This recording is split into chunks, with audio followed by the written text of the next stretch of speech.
The following lesson is linked to Learning Outcome 1, Speaking and Listening, and addresses the assessment standard that requires learners to demonstrate planning and research skills for oral presentations.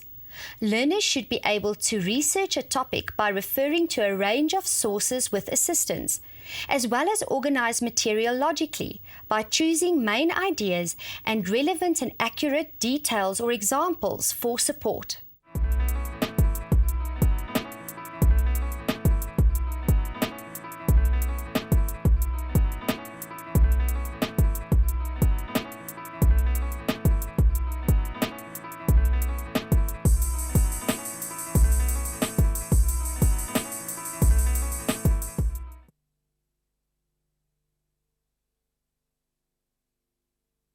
When we deliver formal speeches, we need to be able to speak clearly and make the audience believe in what we are saying.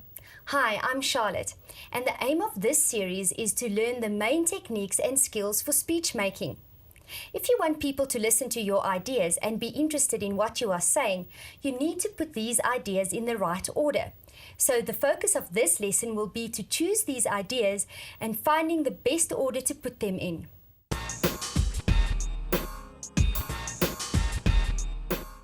So by the end of this lesson, you should be able to choose material for your speech and put it in the right order. By now, you should all know Palesa, who is working on her speech, South Africa's New Democracy. So far, she has chosen her topic and written the introduction and conclusion. In today's lesson, we are going to learn how to write the middle part or the body of the speech. To start with, here is a checklist of some things that you might remember when planning your speech to help you work out what you want to say. Brainstorm your topic. Decide on the focus, what you want to say to the audience. Put your ideas into an order that makes sense to your audience. Make sure you connect your ideas to one another. As we work with Palesa, we will see how each step is done. So, Palesa, are you ready to start writing the body of your speech? I think so. Here's some of the ideas I came up with. First, I think I should discuss the negative side, that some of our parents and leaders feel that we don't appreciate the new democracy. Then I'd like to show how this isn't really true. After that, I want to talk about how my generation really sees what South Africa's new democracy offers us. So far, so good. Let's recap Palesa's main ideas. Negative views on the youth of South Africa. Prove that this isn't true. Palesa's and her generation's feeling about South Africa's new democracy. Now you need to start adding some details to these ideas. How are you going to explain what democracy is? Well, I think I should talk about what the older generation sometimes says about us. I'd also like to use some quotes and maybe some statistics that show that it isn't true, and it isn't just me and my friends who think it isn't true. I also want to give some examples of the way we think as the free generation, like the fact that we are proud of our history, aware of our responsibilities, and that we know about the opportunities in the new South Africa. And then I want to mention AIDS and crime and violence against women and poverty. These are all great ideas, Palesa. But remember, you only have 3 minutes. If you want to cover all these points, your speech will be way too long. This is where you have to decide what you want the focus to be. Then you can choose from the other ideas to make the point. But how do I choose my focus? Everything is important. Okay, let's go back to the conclusion that you wrote in the previous lesson. That should tell us what you want your speech to say.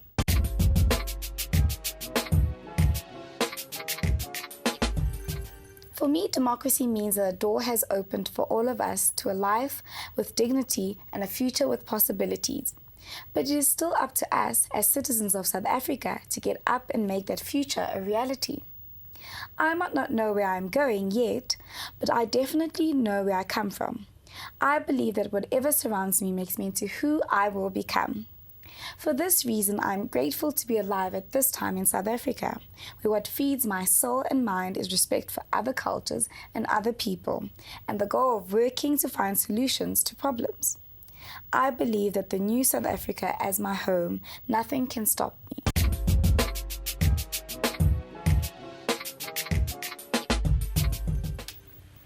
Okay, I think I get it now. The main point I'm trying to make is what democracy means to me and my generation of new South Africans. Right. Now let's look at the results of the brainstorm that you have done. You tell me which issues I should leave and which I should take out. The views of other people are important because this gives the context of my speech. Also, I'll keep the statistics because this shows that I have done my research and it isn't just my opinion. I also want to use a quote, but maybe I'll use one that really makes my point rather than using lots. I want to expand the ideas and beliefs of my peers to explain a bit more about what it is like being the first free generation. I don't think there's time for me to discuss crime, AIDS, and poverty. These are real and serious problems, but they are very complicated and I think they are speeches on their own. Well, it looks like we've worked our way through the first two steps. We've brainstormed the topic and decided on the focus. In other words, what Palesa wants to say to the audience. Now it's time for the two final steps. We must put these ideas into an order that makes sense to the audience and make sure they connect to one another. To do that, let's go back to Palesa's introduction. This often sets the pace for the speech and gives the audience some idea of what to expect. So, before we decide on the best order, let's remind ourselves how Palesa planned to start her speech.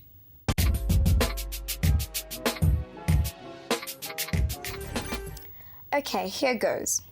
I am the child of the new South Africa, born to a land of beauty and diversity, born to its rich soil, raised in the bosom of Soweto and Johannesburg, cradled by its people and emancipated by the spirit of great heroes. Who could be better experts on the subject of South Africa's new democracy than my generation? After all, we are the children of South Africa's democracy. Who and what we are is the result of more than 10 years of freedom.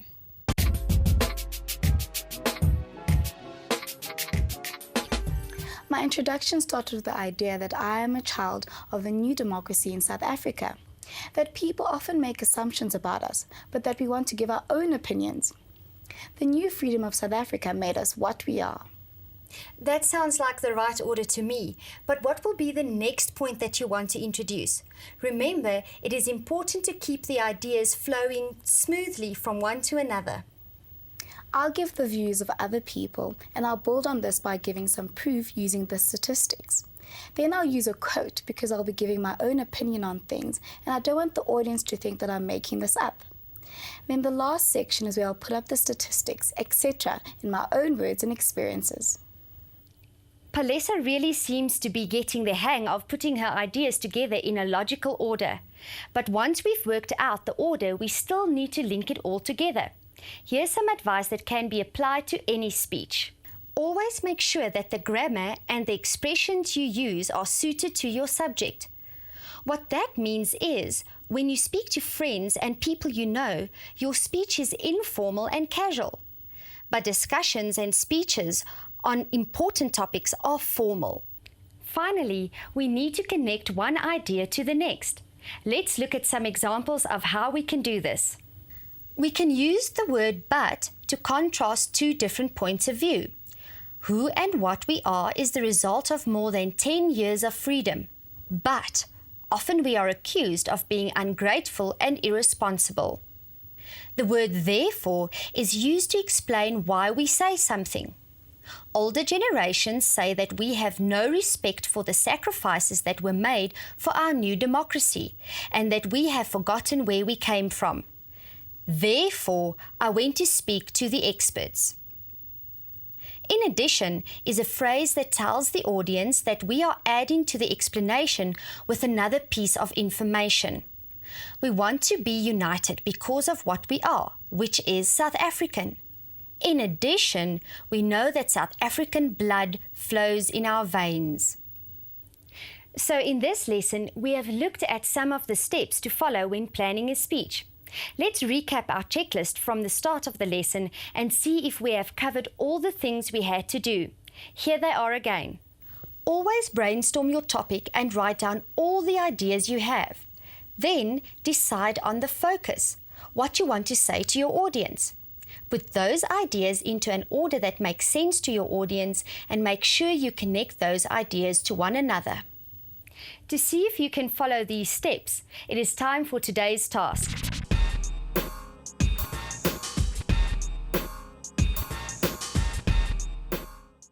If you have been watching this series from the start, you should have chosen a topic and written an introduction and conclusion by now.